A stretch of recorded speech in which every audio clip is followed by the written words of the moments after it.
back to another episode of Third Talks, the only podcast brave enough to ask. Who gave you the permission to think you're cool? And we bravely asked the question, who decided that wearing socks with sandals is illegal? Hey wait, that is illegal. Yeah, I mean like, if you're wearing socks, why would you be wearing sandals? Like if you're wearing socks, you should be wearing shoes. And if you're not wearing socks, then you should be wearing sandals. Precisely. Like that. But my name is Nanjapa. And my name is Arav. And today we're talking about cool. Not temperature, not the AC setting. Cultural cool, the elite, the untouchable. The mysterious species known as the cool people. Yeah. You know, Arav here can relate. He's a very cool person. Is that? No, he's not. So are you, Dhiren. Are you happy now? Thank you so much. We're all cool people. But wait, let's rewind. Who invented cool? Was there like a meeting? Did someone just stand up in 1963 and say, oh, you know what, leather jackets, that's the vibe now? I think someone said something along the lines of that, you know. But of course, it was not some mediocre person. It was the pop icons, you know, the real pop stars, big stars of that era. And that's why, like, back in the day, cool was kind of centralized, like extremely centralized. Yeah. You know, actors like James Dean stared moodily into the distance, and suddenly every teenager around wanted to look emotionally unavailable. You know, like a macho man. Yeah, and then you also had these global icons like Michael Jackson, you know. Ooh, I love Beat It, you know, it's my favorite Michael Jackson song. Beat It, yeah. Yeah, you know, like they've just redefined dance, music, fashion, and they've casually invented legendary status. I mean, that's so cool, right? You're just doing what you love, and immediately it becomes a sensation. But back then, cool came from Hollywood, from magazines, from MTV. It was exclusive. Like, you couldn't just wake up and become instantly cool. Like, it was developed. Yeah, but what about now? Now, what? I can literally take my phone right here, do a TikTok or Instagram dance, and accidentally change global fashion. Exactly. But here's the twist, right? You think cool is democratic, you think, oh, anyone can go viral. Yes, but also no. But because behind the scenes, there's something called the algorithm. Oh yeah, the algorithm, you know. It basically decides everything that you see, you know. What you like, what you think is funny, what you think is attractive, and it's basically your cultural GPS. Except sometimes it takes you to places you didn't ask for, just like your GPS. You know, just like Google Maps. Exactly. And once something goes viral, everyone in the world will copy it, you know. And and then your mom sees it and then it's over. Then it's over. Let me tell you, right? One time I was singing this song, right, which went pretty viral a while back, the Wellerman, okay, before it went viral, okay. Then the moment my mom found out, oh, you're singing that song that's going viral right now, a week later it goes out of fashion. I tell someone that very same week, I've listened to the Wellerman, he's like, bro, that's so last week. But like, let's talk about the speed of the factory. Yeah. I mean, like what you told is precisely what the speed of factory is. Like, you know, it's like, it's just there and it just goes in like maybe less than a month, it's less than a input, week. and then it's production, and then it's output. That's basically what it is. Yeah. So like back in the day, a vibe lasted a decade, you know.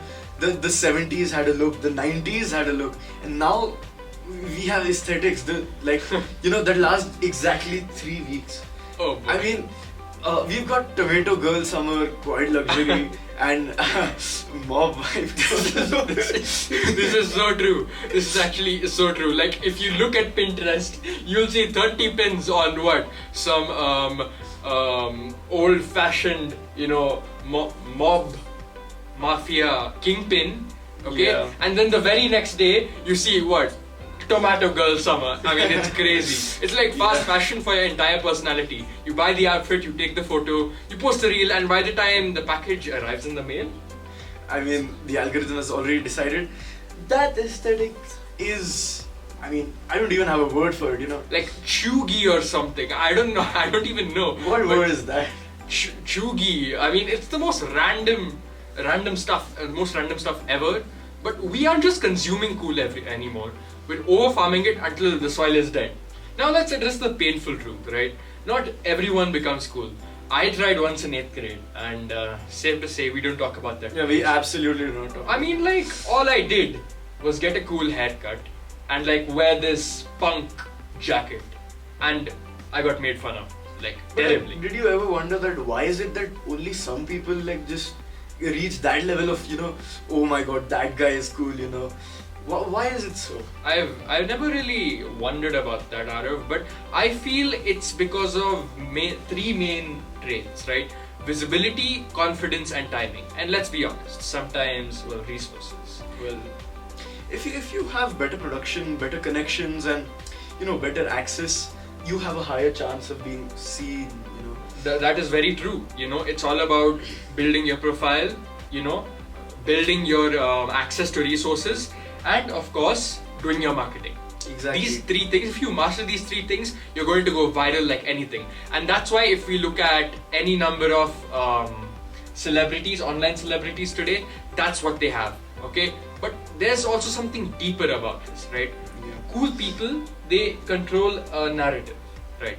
They represent something, the rebel, the innovator, the mysterious person who never explained themselves. And society will obviously love a good story. Now, here's where capitalism enters the chat, right? Cool makes money.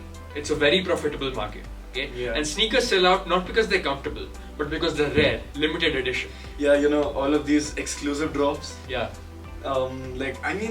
I don't even know what to say about them. It's just like they translate to you can't have this unless you're cool. I mean, if you're not cool enough, no, you're not permitted to wear these sneakers. Yeah, it's like a status symbol.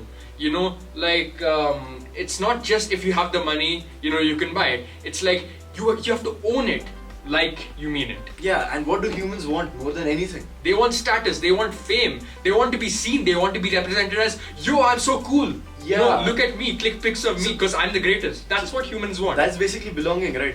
Like brands, they don't really just sell products, they sell access to identity, Like you're not buying shoes. It's you're like buying... cultural validation. Exactly. Yeah, can we talk about the irony loophole? I feel there's something very ironic about this. Oh, you mean like, why people are paying $900 US dollars for shoes that It's like, ridiculous, it's ridiculous. Yeah, they just look like they've been found in some random construction site and like Exactly. you just picked it from the dumpster or something like that, I swear, sometimes it is so uncool that it circles all the way back around to being the coolest thing on the planet. Yeah, I mean, it's the I'm so confident, I can wear this obviously hideous vest. Oh, I'm reminded of Balenciaga.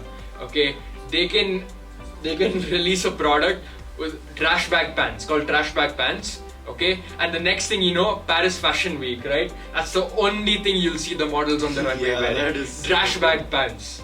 Okay, and if I wear it, what? Did you get that from a dumpster? That's so ironic, right? It's like high stakes gambling for your social status. Yeah, exactly. I mean, it's there's nothing you can like, but there's this funny part about this entire system. Cool cannot survive popularity. The second everyone has it, it dies. Like, think about trends from 5 years ago. Exactly, like that silence, it says everything. Yeah.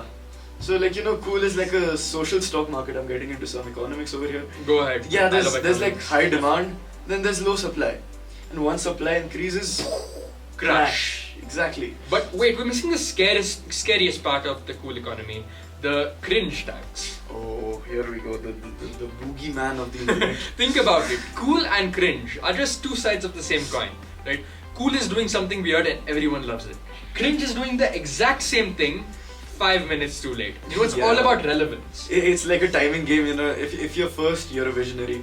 If you're second, you're a fan. Oh, it's just like saying that one joke in class, as like you told the cool kid the joke and he says the joke and everyone laughs. Yeah. Okay, you say the exact same joke and you say it was my joke and they say, dude, somebody's already said the joke. It's so unfunny anymore.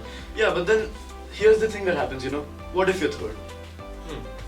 So, like, the fear of being cringe is actually what keeps the cool economy moving, right, Arav? Yeah.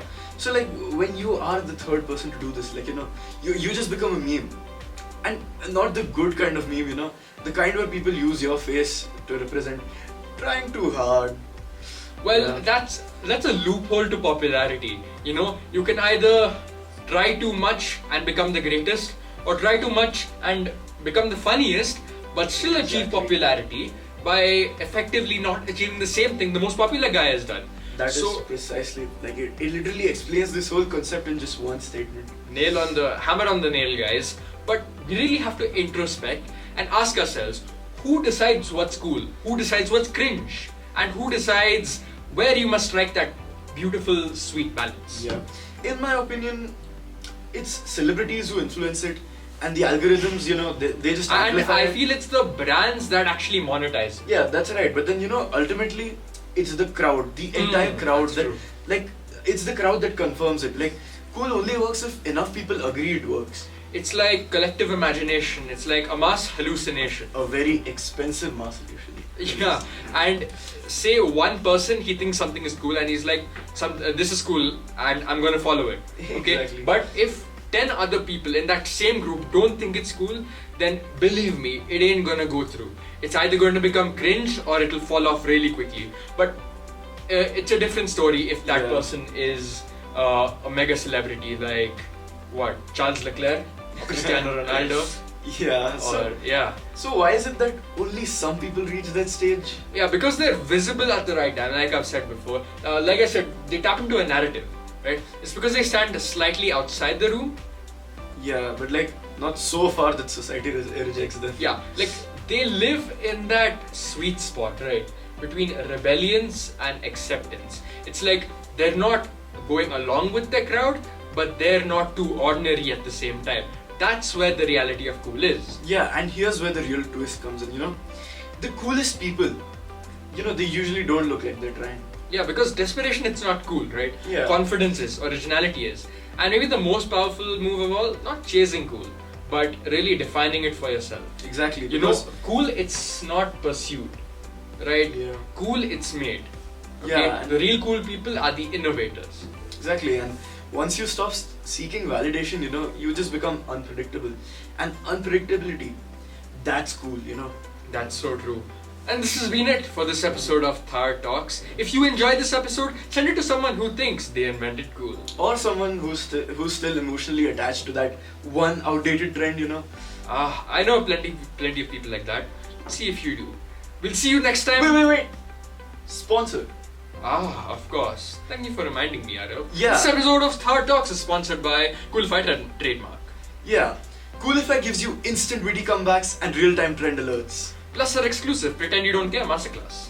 Yeah, premium members get emergency trend updates every 48 hours. And a downloadable playlist titled I Like This Before It Was Popular. Oh yeah, I really need that playlist. Yeah, side effects may even include sudden popularity and dramatic hair flips. By the way, results not guaranteed if your mother comments, so handsome beta. Yeah. Use code SO COOL! Exclamation mark, exclamation mark, exclamation mark for 10% off of your personality upgrade. Coolify Trademark, because effort is suspicious. Coolify is not responsible for any social isolation caused by wearing tiny sunglasses indoors or using slang found in Urban Dictionary 3 years too late. Do not use Coolify if you have a history of actually enjoying popular things. Terms and conditions apply. We'll see you.